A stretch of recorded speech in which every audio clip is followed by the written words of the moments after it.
Bila aku unbox Nubia Neo 3 GT ni, aku punya first impression, aku rasa wow. Lagi satu, design dia sleek, build dia solid dan packaging pun kemas. Nubia gamepad pula memang rasa premium bila korang pegang. Aku terus rasa tak sabar nak test dengan game favourite aku. Lepas 2 bulan pakai, honestly design dia kalau korang tengok nampak futuristic.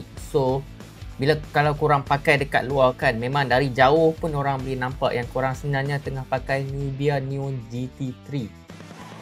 Nubia Neo 3 GT. Cantik dengan siap ada design mata dekat situ dengan rekaan warna biru-biru dia. Memang nampak macam cyberpunk aku rasa. Lepas tu kalau korang perasan dekat material belakang dia, dekat sini glossy, dekat sini matte finishing tau. So result dia bila korang tengah main game tu, korang akan rasa macam lebih grippy lagi. So dia tak slippery and anti fingerprint. So korang tengok very nice feel. Dalam masa yang sama, screen dia pun masih maintain crisp dengan warna yang vibrant. Memang nampak dan rasa premium. Macam sekarang kita cerita pasal display pula. Untuk display dia ada sampai 120Hz AMOLED display. Memang sedap mata memandang. Masa gaming fluid gila dengan deep black. Warna pun mantap, memang pop out. Lepas tu aku main game berat macam CODM, aku main GTA San Andreas, so far tak ada lag. Lepas tu at the same time lagi rasa best bila korang pair sekali dengan Nubia gamepad yang ni, yang ada dekat tangan aku. Apa yang aku dapat katakan memang serious best. Dia punya feeling pegang dia macam pegang controller konsol. Bunyi dia pun clicky. Lepas tu button dia responsif, layout pun selesa, boleh main lama-lama tanpa lenguh tangan. Lepas tu untuk bateri dia pula 6000 mAh, memang cukup untuk day to day task dengan kalau korang nak main game seharian. Lepas tu dalam masa yang sama juga dia ada shoulder trigger, meaning korang boleh jadikan macam extra button dekat sini. So kalau korang main game nak set custom untuk tembak ke, everything akan jadi mudah and korang boleh menang dengan lebih senang lagi. Dari segi charging pula dia support sampai 65W.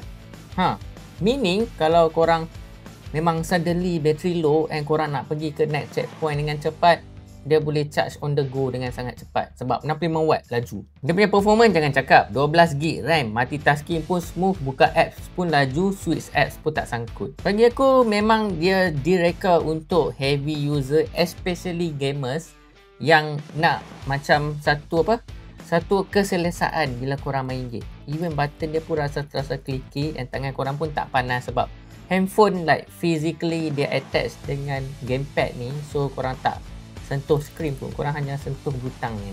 Let's talk about gamepad. Aku dah main beberapa game and bagi aku memang next level sebab dia punya button dia accurate, dia punya joystick dia pun rasa sangat smooth and paling penting dia punya button dia tu dia tak rasa macam rubbery. Everything so clicky and responsive. Lepas tu untuk software pun clean. Nubia UI ni dia dekat dengan stock Android, cuma ada tweaks untuk gaming. At the same time ada game space, optimize performance dengan block notification masa gaming. And dia juga ada game turbo mode, meaning kalau korang main game lama-lama, phone korang tak cepat panas. Meaning lepas beberapa bulan hands on try sendiri, apa yang aku dapat katakan, a combination of Nubia Neo 3 GT ni dengan Nubia gamepad ni is the perfect setup kalau korang nak main game on the go.